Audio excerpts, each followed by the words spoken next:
Hello. Hi everyone. I'm Roshan and I hope I stay up to my name.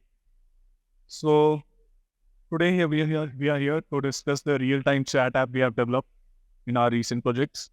And there are many ways to develop a chat app. We all know. Here we have used WebSockets and our GraphQL subscriptions to achieve all the requirements. So traditionally we have all seen how the chat apps have been built, right? So yeah, we have seen all the different kind of ways to build the apps around us, like the chat app. And the basic approach to build any feature is, go into the database designing, give us all the REST APIs and all for all the different kind of, for the client side to, meet up all the requirements.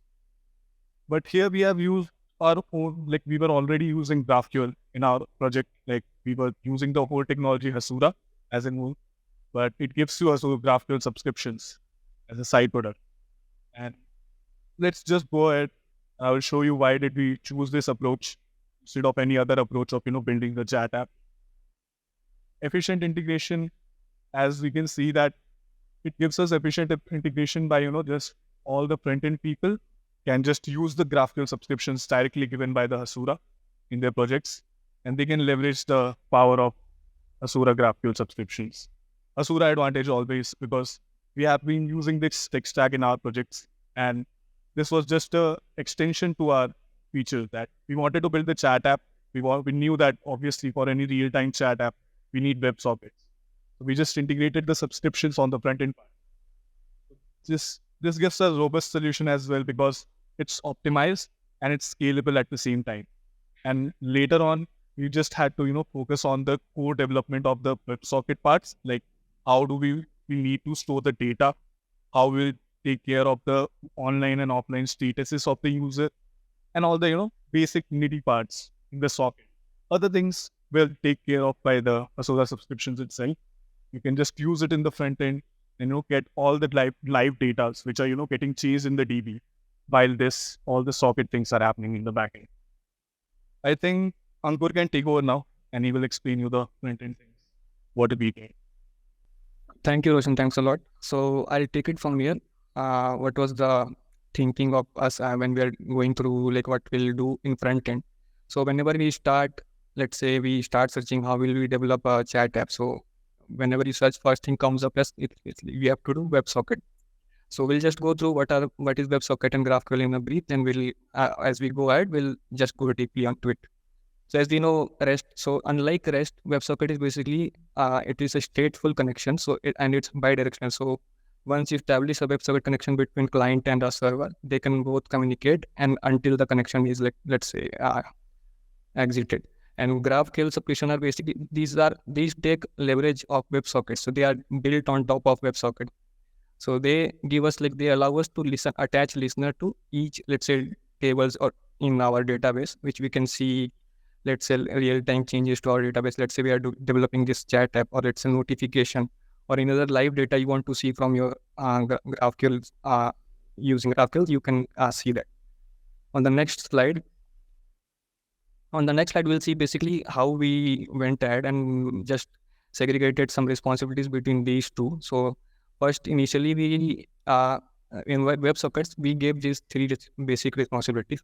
So these were first we initialized WebSocket connection when we are opening app. So whenever you, let's say, user opens their app, we establish connection, and then whenever they open, it closes. Once connection is opened, backend handles some things which we'll explain you later in the slides. But after that, user is marked online. And secondly, we mainly use to send message, which is using emit event. You can define a topic on socket, and then you can use that to, let's say, emit or receive data on that. So we emit on that private message, and similarly, we receive data on that private message topic. And after that, as you can see, till here, we have developed basic sending and receiving messages. After that, we started thinking here that what we can do, because we are already using Hasura GraphQL. So why not let's go with subscriptions? This will let us leverage subscription queries basically. So we were writing queries. Similarly, when we write queries, we can just use keyword, let's say, subscription. The difference is basically it will attach to that table and it will give us real-time data. So we don't need to, let's say, refresh or do polling or something. So which we get a real-time data. So these were basically 4 responsibility which we divided for rest of the responsibility in GraphQL. So first one was, let's say, we were listening to whatever, let's say, user is online or not. So we will just pass this ID. We have this user ID, which will be, let's say, chat is between me and Roshan. So I will pass Roshan IDs in that subscription. It will tell me, okay, so Roshan is online or not online. Secondly, we'll listen to the last message. This is also real time because we want to, in the preview, we want to see, okay, what was the last message between me and the other user in that thread. Similarly, we'll see how many unread count I have between me and other person. And fourth, we'll see how many total unread messages we have, like in WhatsApp or any other chat app we see. So let's go into details of this. So first, this is basically a React example, but this can be used in any framework. We have tried to keep this discussion framework agnostic, so you can use this in any front-end framework. So in terms of React, we'll go ahead and initialize our WebSocket. We'll use access token to handle sessions in the backend, and we will connect to it. And when we are unmounting, just we'll clean up the function. On the next slide, this is a basic message interface we have tried to show you, which will take a reference for next this thing. So this is just basically, it can differ based on your requirement. So basically, you have message ID, sender ID, recipient, and the other data related to it. In the next, Roshan. So this is how we'll just, let's say, this is to emit the message on that private message topic I was talking about. So here we will pass type data, we'll attach metadata to it, whatever it's needed, and then we'll just emit this to this private message event. And in the next one, we will listen to it, we'll have check the message data, and then we'll have to do some in front end, whatever your requirement is. How do you want to show the data? For image or video, we will show different bubbles, and for text, you will show different bubbles, and then you can just render the chat as per your requirement or whatever framework or library you are using. On the next one, so here it becomes interesting basically. So here we had so many requirements in this small screenshot, as you can see. So this first is just to check that green or red dot status. So as you can see, let's say we have a one chat component. So here I can just use this subscription where user online status is a table we used. So it had just 2 data. One was user ID, and then was another one was whether the user is online or not. So we'll just pass that user ID and we'll attach that listener. So it will be hooking into it, and then it will tell us real time that, okay, this is online or not online. So it will just turn back to red or green as per the status. On the next one, here we'll see, as we can see in this thread, this is a sample, let's say, screenshot. So we have message from Ananya. So we have to see the latest message. So that latest message we have, if we were developing, let's say, custom, we had to do in WebSockets, it will have taken some extra time. So, but since we had already using GraphQL, so this was basically writing a query. We just tried to use subscription keyword with it. So I'll try to explain this thing. So we'll just attach a listener to chat messages table, where parameter will pass, sender ID will be my ID, and the recipient ID will be that person's ID. And we'll order it by which latest 20 sendings. It will be 1, and we'll just need 1 message. So this is flexible. So this is how we'll get the latest message and no extra data according to. So this week I will render into the latest message preview.